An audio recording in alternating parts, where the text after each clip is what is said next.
बिस्मिल्लाहिर्रहमानिर्रहीम। प्रोग्राम सदाए कश्मीर देखने और सुनने वालों की खिदमत में मेरी जानब से और राजा कफ़ील अहमद ख़ान साहब की जानब से अस्सलाम वालेकुम वरहमतुल्लाहि वबरकातुहू। नाज़रीन, मैं आपकी तवज्जो यूरोप की तरफ ले जाऊँगा कि Europe 100 kilometre hyper loop train बना रहा है जो 600 किलोमीटर फ़ी घंटा से भी ज़्यादा रफ्तार से चलेगी। चाइना मसनूई सूरज जो चाँद बना रहा है, फिर चाँद पे बस्ती बनाने की वो सोच भी रखता है कि हम आइंदा अपनी आबादी को चाँद पे जाके आबाद करेंगे। अमेरिका मरीख पे आबाद होने जा रहा है। दुनिया चौथे सनती इनकलाब से गुज़र कर अब आर्टिफिशियल इंटेलिजेंस के दौर में पहुँच चुकी है। कंप्यूटर 8वीं 9वीं और 10वीं जनरेशन प्रोसेसर्स पर काम हो रहा है। मोबाइल प्रोसेसर नाकाबिले यकीन रफ्तार पर ले जाया जा रहा है और हम पाकिस्तान के 22 करोड़ अवाम इस खुशफहमी या बदगमानी में फंसे हुए हैं कि हमारी सब्ज़ी का रेट आज क्या है, घी का रेट क्या है, पेट्रोल का क्या है, चीनी का क्या है, हमारे लोगों की बेरोज़गारी क्या है, हमारे किसान की हालत क्या है, हमारे जो बाज़ारों में जो ताजर पेशा छोटे और बड़े हैं उनकी क्या है, और जो मुलाज़म पेशा लोग हैं उनकी हालत क्या है। आज तक किसी इकानमिस्ट और किसी वज़ीर और किसी बंदे ने भी इनका एक परमानेंट हाल के लिए ना किसी आइडिया पर गुफ्तगू की और ना ही कौमी असम्बली में इस पे बहस हुई कि हम किस तरह से जहनों को डेवलप करें, जहन साजी करें और आइडियाज़ को डेवलप करें और उसके तहत ये कौम आगे तरक्की करे, आगे चले। लेकिन आज तक हमें एक मुसीबत से निकलते हैं तो तहरीक लब्बैक में फंस जाते हैं, तहरीक लब्बैक से निकलते हैं तो मौलाना फजलुर रहमान साहब के नारे के नीचे आ जाते हैं। कभी किसी के कदमों के नीचे, कभी किसी के कदमों के नीचे। और सबसे बड़ा भारी जो वज़न होता है, जो कदम होता है, वो हमारी एस्टेब्लिशमेंट का है। और एस्टेब्लिशमेंट भी जिस तरह से इस मुल्क के हवाले से सियासतदानों से मिलकर जो फैसले कर रहे हैं, हमें आने वाला मुस्तकबिल जो है वो बड़ा डरावना लगता है, खौफ आ रहा है। नाजरीन, हमारे नेशनल असम्बली में जो मेंबरान हैं, हमारे आज़ाद कश्मीर की असम्बली है, गिलगित बल्तिस्तान की है और चारों सूबों की असम्बलियाँ हैं। आप गवाह बनकर बताएं कि किसी एक असम्बली में कोई एक इंटेलेक्चुअल तकरीर हुई हो, किसी आइडियाज़ पर तकरीर हुई हो, ये महंगाई ख़त्म करने के हवाले से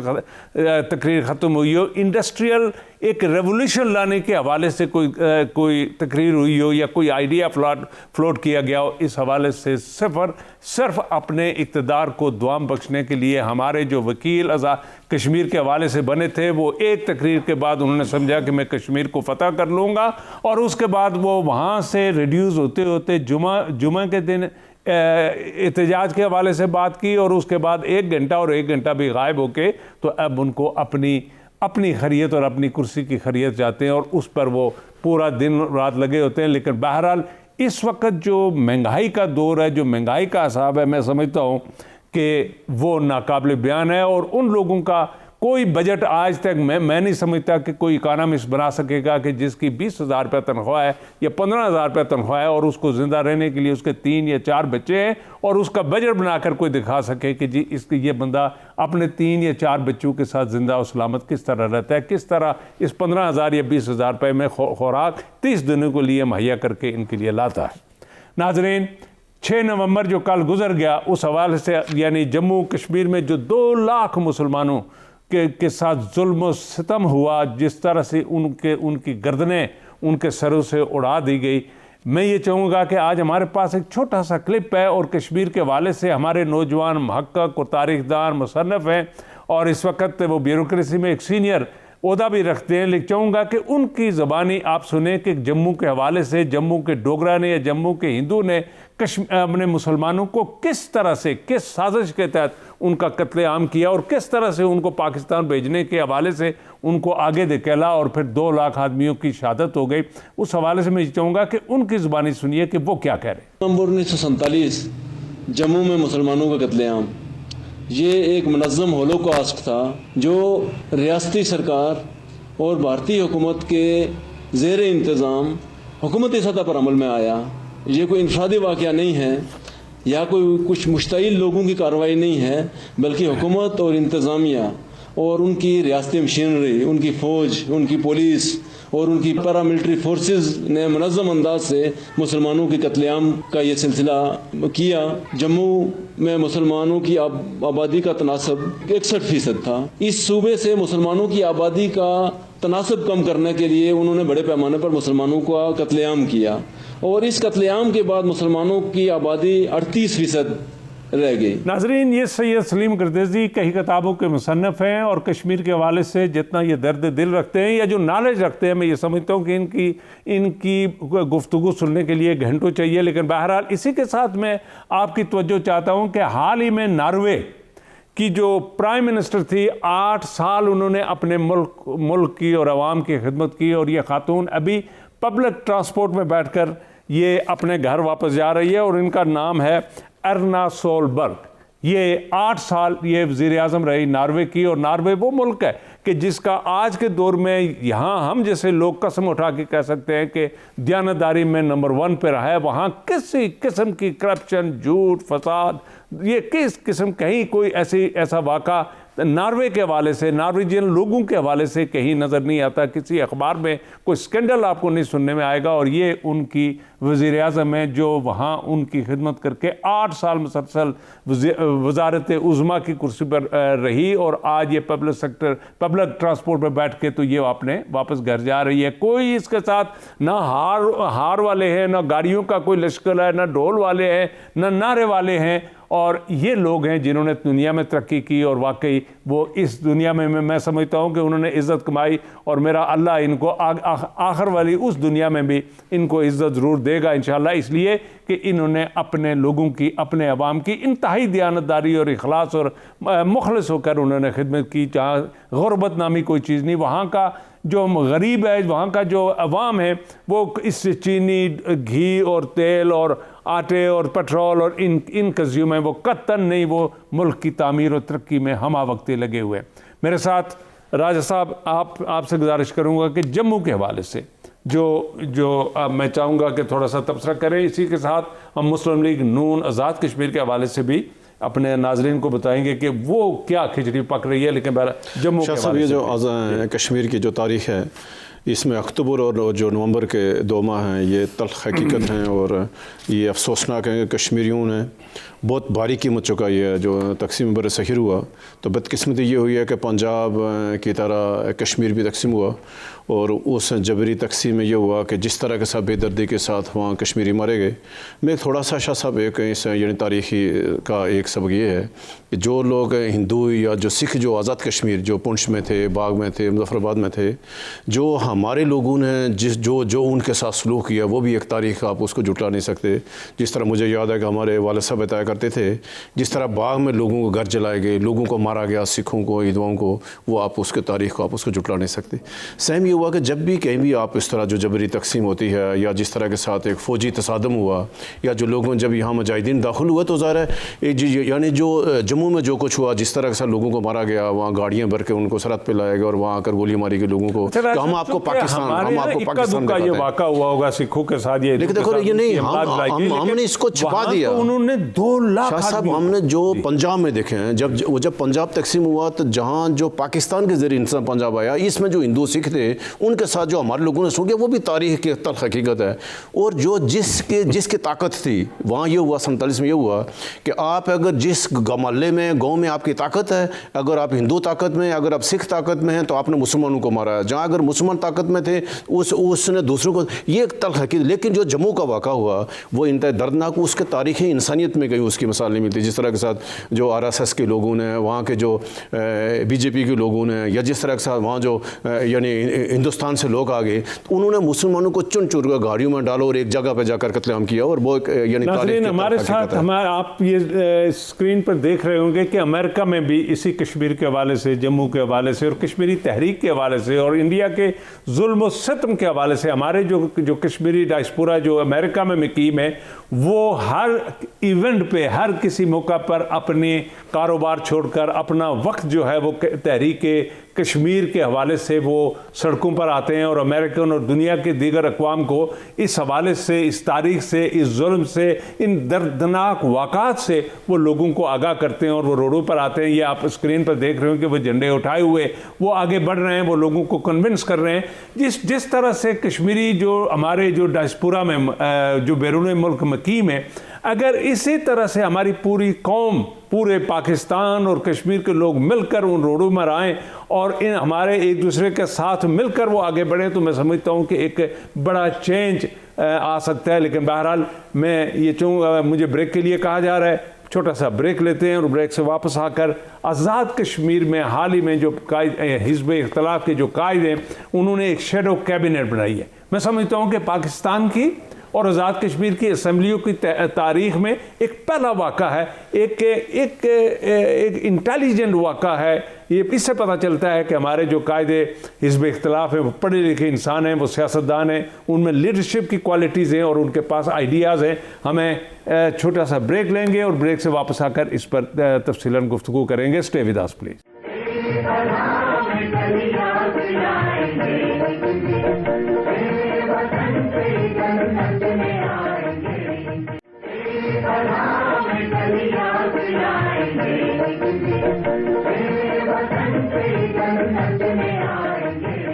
वेलकम बैक नाजरीन। तो मैंने ये जिस तरह से आपसे गुजारिश की कि आज़ाद कश्मीर के कायदे हिज़्ब इख्तिलाफ जनाब चौधरी लतीफ़ अकबर साहब ने जो शैडो कैबिनेट का जो ऐलान किया, तो इससे पता ये चलता है कि ये एक तामीर और तरक्की के हवाले से या एक मुस्बत ख्याल लेकर आगे बढ़ने की कोशिश कर रहे हैं। और असेंबली में ये चूँकि एक हिज़्ब इख्तिलाफ जो होती है वो वेटिंग, वो यानी इंतज़ार में होती है। ये गवर्नमेंट के जो ही अगर किसी वजह से ये मौजूदा जो हुकूमत है, अगर ये किसी वजह से चली जाए तो इमीडिएटली उसकी रिप्लेसमेंट जो होती है वो हिज़्ब इख्तिलाफ के लोग होते हैं। तो कायदे हिज़्ब इख्तिलाफ ने अपनी जो कैबिनेट का ऐलान किया, मैं इस पर उनको मुबारकबाद पेश करता हूँ, खराज तहसीन पेश करता हूँ। हमारी लीडरशिप में अल्लाह करे कि ये विजनरी स्टेप लेने की कुव्वत और जसारत और असेंबली में आइडियाज़ पर डिस्कस करने का मौका मिले और वो कौम को और आने वाली नौजवान नस्ल को आइडियाज़ पर लगा सके, उनकी जहन साजी कर सके, उनकी तरबियत के लिए वो एक बहस का आगाज़ करें। तो राय साहब, हम जाएंगे नाजरीन मुस्लिम लीग नून आज़ाद कश्मीर के हवाले से कि पिछले दिनों लंदन में जाकर जनाब चौधरी तारक फारूक साहब की नवाज शरीफ साहब से तवील मुलाकात हुई, उसी के साथ फिर राजा फारूक अदर साहब तशरीफ ले गए, उनकी एक तफसीलन मुलाकात हुई। लेकिन जो लाहौर में जो मुलाकात हुई जनाब शाह गुलाम कादर साहब की क़यादत में, जिसमें हमारे मुश्ताक महनाज साहब और नजीब नक्की साहब और उनके साथ जितने भी कदावर सियासतदान हैं या लीडरशिप है मुस्लिम लीग नून आज़ाद कश्मीर की, वो सब के सब जनाब शहबाज शरीफ साहब से और जो अपने दीगर उनकी क़यादत है जो मुस्लिम लीग नून पाकिस्तान की, उनके साथ तफसीलन मुलाकात हुई और एक रिपोर्ट, कंप्रीहेंसिव रिपोर्ट भी सबमिट की। और उस हवाले से शुनीद है कि उन्होंने ये कहा और उस रिपोर्ट में बताया और मीटिंग में बताया कि हम सर राजा फारूक अदर साहब के नीचे या उनकी सदारत में काम करने के लिए तैयार हरगिज़ नहीं है। राजा साहब आपको इसके हवाले से अंदरूना खबर तफसील के साथ दें। शाह साहब, जब ये आज़ाद कश्मीर के इलेक्शन में जब नून लीग को शिकस्त हुई तो उसमें एक तस्सर यानी कायम किया गया कि इसके सारी ज़िम्मेदारी फ़ारूक अदर पे है और वो पार्टी को या हुकूमत को बेहतर तरीके से नहीं चला सके। उनका जो 5 साल दौर था उसमें उन्होंने वज़रा को, मेम्बरान असम्बली को या जो उनके कारकुन को साइडलाइन पे किया। नतीजा ये हुआ कि नून लीग को इलेक्शन में बुरी तरह शिकस्त हुई, वो तीसरी पोजीशन पे आ गई। ये इसके बाद इलेक्शन के फौरी बाद नून लीग का इजलास हुआ आज़ाद कश्मीर का, कश्मीर हाउस में। ये सार फारूक अदर साहब भी थे। तो तय ये हुआ कि हमने कारकुन को इंगेज करके तो हमें फौरी तौर पर तंजीम साजी करें और तंजीम तहलील करें। उन्होंने एक रिपोर्ट नवाज शरीफ को यहाँ से भेजा कि हमें इजाज़त है। ये कोई यानी 3 माह पहले की बात है। तो बीच में से न हो सका और नवाज शरीफ ने इजाज़त ना दी। बीच में तारुफ फारूक साहब के इंग्लैंड में जाकर नवाज शरीफ साहब के साथ मिले और जो उन्होंने अपने ज़राए के ज़रिए से अखबारात में या जो उनका ज़रा ये कहना है, उन्होंने जाकर नवाज शरीफ साहब को कहा कि हालात बहुत संगीन है और फारूक अदर साहब के जो तर्ज़ हुकूमत है या जो उनका यानी जमात के हवाले से जो पॉलिसी थी तो उनकी यार लिहाजा फौरी तौर पर हमें यानी तंजीम नो की तरफ जाना चाहिए और हमें नया सेटअप। तो अभी वो यानी तजवीज़ ज़ेर गौर थी, उसके ऊपर अभी कोई फैसला नहीं हुआ था। तो यानी पिछले हफ्ते जो लाहौर में गए शाह गुलाम कादर साहब गए, उसमें मुश्ताक मनास, नजीब नकी, खालिद वसी या चौधरी अजीज़ और मलिक जुल्फ़िकार गए और जाकर उन्होंने पूरी शिकायत लगाई कि ये पूरा उन्होंने कहा कि इलेक्शन हम ऐसे हो नाकाम ऐसे हो लिया हम फलां पर ये नतीजा नहीं हुआ कि शाह साहब ये अफसोसनाक बात है कि जो फारूक अदर साहब के 5 साल हुकूमत में जो लोग खराबियों की वजह बने जिसके ऊपर चार्जशीट हुई अभी वो लोग फ्रंट पे हैं फारूक अदर के खिलाफ, जिनकी वजह से फ़ारूक अदर को वज़रा से नाराज़गी मोड़ लेनी पड़ी, जिसकी वजह से फ़ारूक अदर को कारकुनों से अपनी नाराज़गी मोड़नी पड़ी। यानी वो लोग जो मुजरम हैं इस फ़ारूक अदर के 5 साल दौर में मुस्लिम नून के, वह भी फ्रंट के ऊपर चार्जशीट लगा दी फ़ारूक अदर के ऊपर के ये गलत हो गया। और हालांकि वही एडवाइज़र थे, यानी जो फ़ारूक अदर के एडवाइज़र थे उन्होंने पहले फ़ारूक अदर शाह गुलाम कादर को आपस में लड़ाया, उन्होंने फ़ारूक अदर चौधरी अदीस साहब को आपस में लड़ाया, उन्होंने फ़ारूक अदर और मुश्ताक मनास को आपस में दुनिया पर, उन्होंने फ़ारूक अदर और तारक फ़ारूक को की। और वही चंद लोगों का ग्रोह होता है शाह साहब हर जमातों में कि जो सबसे एडवांस में जाता है। तो एक ये जो अफसोसनाक पहलू ये है कि आज़ाद कश्मीर की जो बड़ी जमातें हैं जिसमें आपको याद होगा PTI ने अभी जो इलेक्शन लड़े उन्होंने एकदम अपनी यानी तंजीम यानी उसने सदर तब्दील कर दिया, सारी चीज़ें हो गई। इसी तरह से पीपल्स पार्टी ने अपनी तंजीम में सदर तब्दील कर दी, अभी जो मुस्लिम नून जाना करने जा रही है। तो ये जो आज़ाद कश्मीर में सबसे बुनियादी वजह है कि जब ग्रास रूट लेवल पर जमातों में यानी जमहूरियत नहीं होती, नीचे से इलेक्शन नहीं होगा, और जब आप ऊपर से नामजदगी इस्लामाबाद वाले करेंगे, पाकिस्तान की यानी उनके जो मदर पार्टी के हुक्मरान करेंगे, तो वो फिर नीचे से उसका रिजल्ट ऐसे ही ना जो यानी जिस तरह जो फ़ारूक अदर साहब बिल्कुल मुकाफ़ात अमल है कि जब आज़ाद कश्मीर में मुस्लिम नून बनी थी मुस्लिम कॉन्फ्रेंस को तोड़ के, तो जो बयानिया फ़ारूक अदर साहब ने अतीक साहब के खिलाफ बनाया था, जो बयानिया सिकंदर साहब ने मजाद अव्वल के खिलाफ लाया था, तो आज उनको खुद फेस करना पड़ रहा है। ये मुकाफ़ाती अमल है, आप जब किसी के खिलाफ करेंगे तो आपको उसका। तो ये जो अभी जो आज़ाद कश्मीर में जो कुछ हुआ इसमें कोई शक नहीं है कि जो फ़ारूक अदर साहब का 5 साल हुकूमत का यानी दौर रहा है उसमें एक मखसूस लोगों को नवाजा है। उसमें से ब्यूरोक्रेसी थी, मुजफ्फराबाद के लोग थे, उन्होंने एक एरिए को साथ मिलाकर अपने कारकुनों का इस्तेसाल किया, वज़रा को साथ लेकर नहीं चले, एक यानी उन्होंने एक पैरेलल एक लोगों की हुकूमत बना रखी। उसका नतीजा ये होगा मुस्लिम नून को इलेक्शन में बदतरीन शिकस्त का सामना पड़ना यानी सामना करना आज फारूक अदर साहब को जवाब देना। मैं आपकी तवज्जो फिर चाहता हूँ कि अभी हाल ही में वज़ीर आज़म आज़ाद कश्मीर न्याज़ी साहब ने जो इनके भी ग्रुप बन चुके थे और 3 माह ये इनकी जो कैबिनेट की मीटिंगें होती थी उनमें एक प्रोमिनेंट जो लोग थे वो कैबिनेट में शामिल नहीं, अब उसमें मीटिंग में नहीं आते थे, लेकिन हाल ही में इनकी जो मीटिंग हुई सरदार तनवीर इलियास साहब के साथ और ये तशरीफ़ लेके वहाँ उनके गाँव में तशरीफ़ लेके वहाँ जाकर इनका आपस में पैचअप हुआ और अब शुनीद है कि ये सारे एक होकर तो हुकूमत के हवाले से और आइंदा आने वाले दिनों के हवाले से ये कोई अच्छी प्लानिंग कर रहे हैं। तो इनके हवाले से आपका क्या सब बिल्कुल ये नहीं है जो अभी जो गठे हुए ना ये खुद नहीं हुए बल्कि किसी के हुक्म पे जाकर इनको हुक्म दिया गया था कि अगर आपने 28 तारीख के जो काबीना इजलास है तो अगर आप लोग नहीं जाएंगे तो आपको डी नोटिफाई किया जाएगा। और जो यानी जिन लोगों ने हुकूमत बनाई है PTI की आज़ाद कश्मीर लोगों को सख्ती से हुक्म दिया था लोग जाएँ और ये लोग जाकर, लेकिन अभी भी ये गठे नहीं हैं। अच्छा अभी देखा ना अभी अगर वो कय्यूम न्याज़ी साहब और तनवीर इलियास साहब गठे हुए तो एक ग्रुप बैरिस्टर सुल्तान का ग्रुप अलग हो गया। आपको याद होगा कल बैरिस्टर ने इमरान खान साहब के साथ ही मुलाकात की है। फिर उन्होंने एक जो अभी जो कुछ मीरपुर में तब्दीली हो रही है MDA का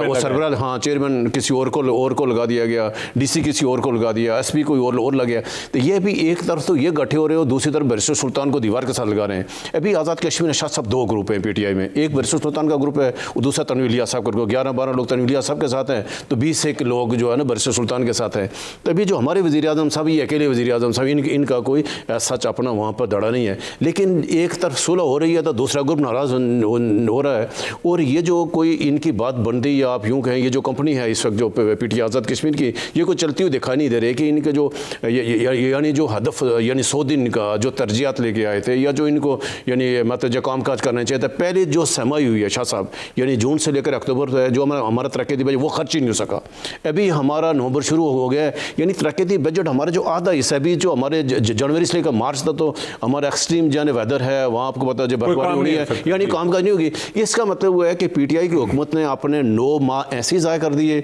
लड़ाई झगड़ों में जाएगी तो फिर तमीर तरक्की कैसे। अभी ये कहा कि यानी 500 अरब का पैकेज आ रहा है, इमरान खान साहब ने ऐलान किया, तो अगर वो 500 अरब कैसे खर्च करेंगे 3 माह में? कोई ऐसी मशीनरी कोई ऐसा निज़ाम कोई उन 500 अरब को खर्च कर सकता है? शाह साहब 500 अरब दूर के बाद 20 अरब नहीं खर्च कर सके। तो बात यह है कि जो आज़ाद कश्मीर के अवाम है, आज़ाद कश्मीर लोगों ने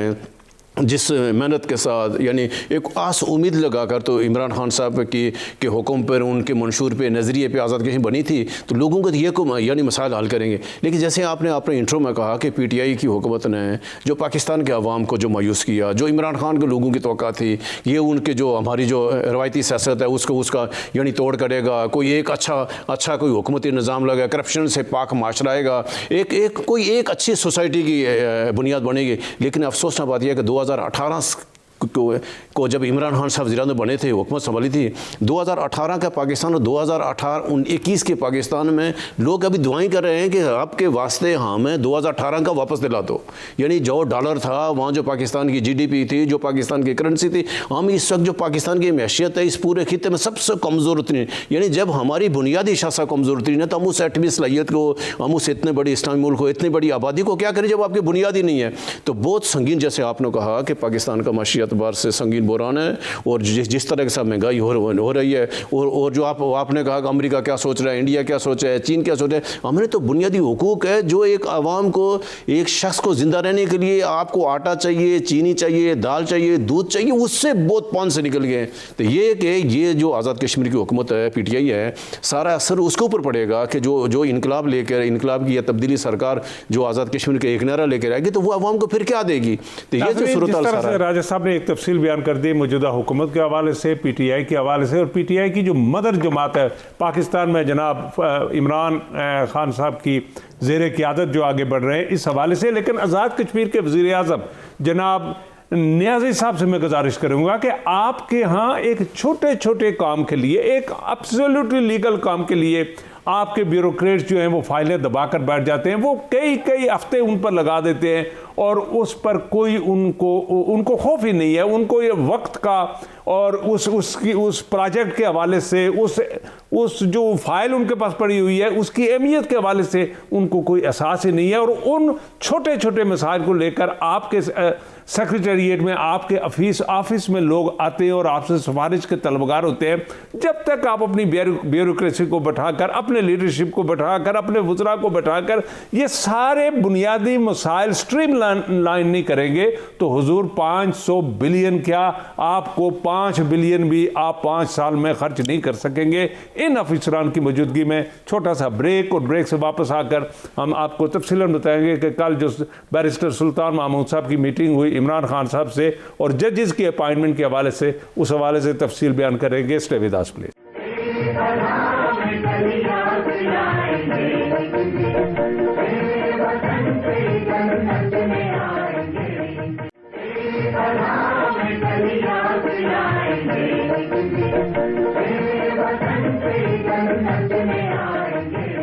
वेलकम बैक नाजरीन। जी राज साहब, कल जो इमरान खान साहब के साथ जो बैरिस्टर सुल्तान महमूद की मुलाकात हुई जजेस के हवाले से, और हमारी, आपको पता है कि हमारी कोर्ट्स जो अदालतें हैं वो वीरान पड़ी हुई हैं। मसलन हाई कोर्ट में सिर्फ एक जज, हाई कोर्ट में एक जज है। अच्छा, सुप्रीम कोर्ट में अभी हाल ही में 2 जजेस और आए, 3 जजेस हो गए, वहाँ का कोरम पूरा हो गया। लेकिन बहरहाल वहाँ भी एक बहुत बड़ा जो बैकलॉग है वहाँ केसेस का, वो भी एक यानी एक अनगिनत है। उसको ख़त्म करने के लिए उनको बड़ी मेहनत की ज़रूरत होगी, वक्त का ज़रूरत होगा। क्या ख्याल है कि इस वक्त जो लिस्ट बनाई गई है, मैं उसकी आपकी तवज्जो चाहता हूँ,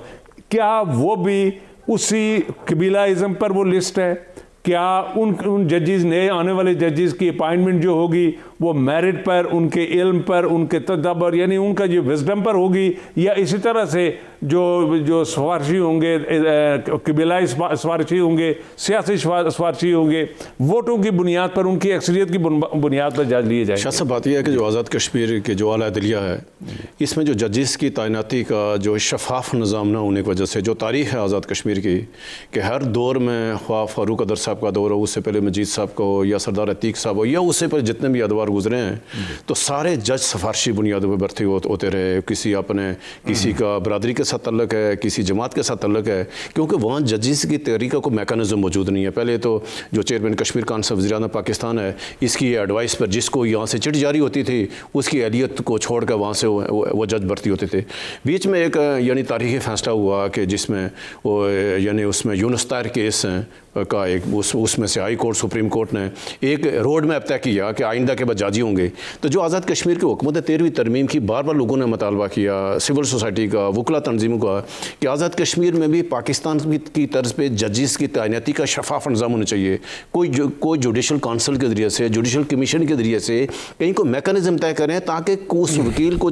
लगने वाले जज को उसको परखा जाए, उसके सारी एहलियत को, यानी जो अच्छी यानी उसमें से कहीं, लेकिन हम ये ना कर सके। अभी वहाँ क्या है कि आज़ाद कश्मीर हाई कोर्ट में 9 रुकनी जो हाई कोर्ट है वहाँ तकरीबन कोई 2-2.5 साल से वो हमारे यानी वो जजेस का शार्टफॉल है, शदीद कमी है। और नूर अभी एक जज है, वो भी जो चीफ जस्टिस है नीचे और नहीं, ये फारूक अदर साहब की वजह से सारा कुछ हुआ कि जब हमारी 13वीं तरमीम तो उसमें जो सिकम रहा तो पाकिस्तान की जो इस्टेब्लिशमेंट है, पाकिस्तान की ब्यूरो की, उसको जवाब बनाकर तो आज़ाद कश्मीर में जज नहीं भर्ती हुए। हमारे बीच में तरमीम हुई, 14वीं तरमीम हुई, फारूक अदर साहब ने बीच में वो यानी उसने जो शिक को जो ख़त्म किया। लेकिन अभी क्या है कि हमें तो ये है, अब होना ये चाहिए कि हमें पूरा यकीन है कि बैरिस्टर सुल्तान उसका माजी बिल्कुल इस बात की गवाही है, उसने कभी वो अल्लाह के इज़्ज़म बरदरीज़म में नहीं यानी वो नहीं जाता। हमें तो है कि उससे जो लिस्ट जाएगी उसमें इस तरह का दबा नहीं है। फिर इस टाइम जो आज़ाद कश्मीर सुप्रीम कोर्ट के जो चीफ जस्टिस सईद अकरम साहब हैं या हाई कोर्ट का यानी राजा सदाकत साहब हैं, ये भी अपनी अहलियत काबिलियत के एतबार से यानी शक से जो बालातर है। तो ज़रूरत इस बात की है कि एक तो अभी सारा जो यानी पलड़ा जो वेट आता है पाकिस्तान का, वज़ीर-ए-आज़म पाकिस्तान का, वो कश्मीर काउंसिल का चेयरमैन भी है, तो तकर्री यहाँ से आनी है। अब हम ये कहेंगे कि वज़ीर-ए-आज़म पाकिस्तान को वो फौरी तौर पर जो सिफारशात आज़ाद कश्मीर के chief justice supreme court, high court ने या सदर साहब ने आपस में जो मशवरा करके दिया, अभी इसमें ताख़ीर नहीं होनी चाहिए ताकि फौरी फैसला जाए। आपकी तवज्जो चाहूँगा कि जो इंडिया के मोदी है वो अपने ही बारे में, कांग्रेस ने उनके हवाले से जो गुफ्तगू की, उस हवाले से वो अपने उन अल्फाजों की तस्दीक किस तरह करते हैं। मैं ये चाहूँगा कि उनकी ज़बानी ये क्लिप सुने और ये देखें कि प्राइम मिनिस्टर इंडिया अपने हवाले से क्या गुफ्तगू कर रहा है। साथियों, कांग्रेस के एक नेता ने मुझे गंदी नाली का कीड़ा कहा, तो दूसरा मुझे गंगू तेली कहने आ गया। इनके एक नेता ने मुझे पागल कुत्ता कहा, तो दूसरा नेता सामने आया और मुझे भस्मासुर की उपाधि दे दी। कांग्रेस के एक और नेता है, देश के विदेश मंत्री रह चुके हैं, उन्होंने मुझे बंदर कहा। इनके और एक मंत्री ने मुझे वायरस कहा। नाज़रीन, ये थे प्राइम मिनिस्टर मोदी इंडिया के हवाले से। और मैं ये साथ ही चाहूँगा कि आपको यमन ले चलूँ कि वहाँ यमन के जो इंसान हैं, वहाँ के जो मुसलमान हैं, वहाँ के जो बच्चे हैं, वहाँ की जो ख्वातीन हैं, उनके हवाले से आप ये क्लिप ज़रा देखें और एनालाइज करें। और मैं ये सवाल करूँगा अपनी तमाम मजहबी जमातों से बिलखुसूस और बिलअमूम तमाम पाकिस्तान के मुसलमान उम्मा से, लोगों से, तमाम मसाजिद से, तमाम दरसगाहों से, तमाम यूनिवर्सिटीज़ से, कि इन मुसलमानों के हवाले से और कश्मीर के मुसलमानों के हवाले से आपने आज तक क्या कोई एक गोली एस्प्रो की भेजी? और गोरे जो हैं, जिनको हम सुबह और शाम कहते हैं कि ये हमारे काफिर है, ये हमारे साथ जुल्म करते हैं, ये साजिश करते हैं, वो किस तरह से उनकी रिहेबिलिटेशन के लिए, उनकी खुराक के लिए, उनके कपड़ों के लिए किस तरह से दुनिया में अपीलें करते फिर रहे हैं कि इनके लिए फंड्स इकट्ठा करके इन लोगों को दोबारा रिहेबिलिटेट करें। जरा इस क्लिप को देखिएगा। Hunger continues to stalk millions of families in Yemen. Families in Yemen have been displaced by conflict and had their lives torn apart by the total economic collapse. WFP's support in Yemen is life-saving for millions of families, but we need your support to be able to continue to deliver life-saving assistance to those who need it most. हमारे साथ मैं आपकी और राय साहब आपकी तवज्जो चाहूँगा, आज़ाद कश्मीर में इस महंगाई में हमारे किसी एक 10 डिस्ट्रिक्ट हैं और 10 डिस्ट्रिक्ट में से किसी एक डिस्ट्रिक्ट में भी आज तक जुमा बाज़ार या इतवार बाज़ार आज तक नहीं खुल सका, नहीं बन सका। वज़ीर-ए-आज़म आज़ाद कश्मीर वो इतनी गाड़ियों का लाओ लश्कर लेकर, और फिर MLAs हजरात हैं, हमारे मिनिस्टर हैं हर डिस्ट्रिक्ट के, और मैं बिलखुसूस तनवीर इलियास साहब से ये गुजारिश करूँगा कि जनाब आप तो फुल ऑफ आइडियाज़ हैं, आपके अपने आइडियाज़ से इस्लामाबाद में सबसे बड़ा सेंटोरस जो है माल जो है वो आपके आइडियाज़ है, आपकी मेहनत या आपकी फैमिली की उन काविशों से वो मारज़ वजूद में आया। क्या वजह है कि आज़ाद कश्मीर में जुमा बाज़ार कायम करने के लिए आपका तजवीज़ आज तक सबसे पहले फ्लोट होकर नहीं सामने आ सकी, और बाग में पहला अगर जुमा बाज़ार आप जाकर कायम करते तो मैं समझता कि एक बहुत बड़ी इब्तिदा होती, एक बहुत बड़ा कदम होता, और हम ये समझते कि आज़ाद कश्मीर के लिए एक रिफॉर्म जो है वो उसकी इब्तिदा हो चुकी है। राय साहब, आप शाह साहब बिल्कुल आपने एक अच्छी निशानदेही की है, लेकिन सबसे अहम बात यह कि हम अपने कई प्रोग्राम में ये बात कह चुके हैं कि आज़ाद कश्मीर की किसी भी हुकूमत का अभी तक कोई जामे कोई मनसूबा नहीं है कि ताकि वो उसको अपनी आवाम के लिए, खुशहाली के लिए, फलाह बहबूद के कोई एक स्टेप उठा सके। आप अपनी एग्रीकल्चर देखें, कहोगे अगर हम एक दिन अगर पिंडी से हमारी सब्ज़ी बंद हो जाए तो शाह साहब हम आज़ाद कश्मीर लोग कैसे बने? तो हमारा दारोमदार जब सारा कुछ सब्ज़ी मंडी पे इस्लामाबाद की तरफ है, हमारा राजा बाज़ार की तरफ है, तो जब हम अपनी आप कोई चीज़ नहीं पैदा करेंगे तो अभी हम ये चाहिए कि हमें अपनी तरफ आना चाहिए। आज वक्त ख़त्म हो गया, इंशाल्लाह अगले हफ्ते फिर आपके सामने पेश होंगे, लेकिन उससे पहले मैं ये समझता हूँ और मेरी अपील है गवर्नमेंट ऑफ आज़ाद जम्मू कश्मीर से और तमाम 10 डिस्ट्रिक्ट के जितने DC हजरात हैं और हमारे 3 डिवीज़न के जो कमिश्नर हैं उनसे गुजारिश है कि आज़ाद कश्मीर में इस महंगाई को सामने रखते हुए फ़ौरन जुमा बाज़ार और एतवार बाज़ार का इब्तिदा करें कि एटलीस्ट 20 से 15% आपको सामान वहाँ राज मिलना शुरू हो जाएगा और हमारे लोगों की थोड़ी सी एक तालीफ़ कल्ब होगी। इसी पर हम ख़त्म करते हैं, आइंदा हफ्ते फिर आपके सामने पेश होंगे। उस वक्त तक के लिए आप अपना और इर्द गिर्द रहने वालों का ख्याल रखिए। खुदा हाफिज़।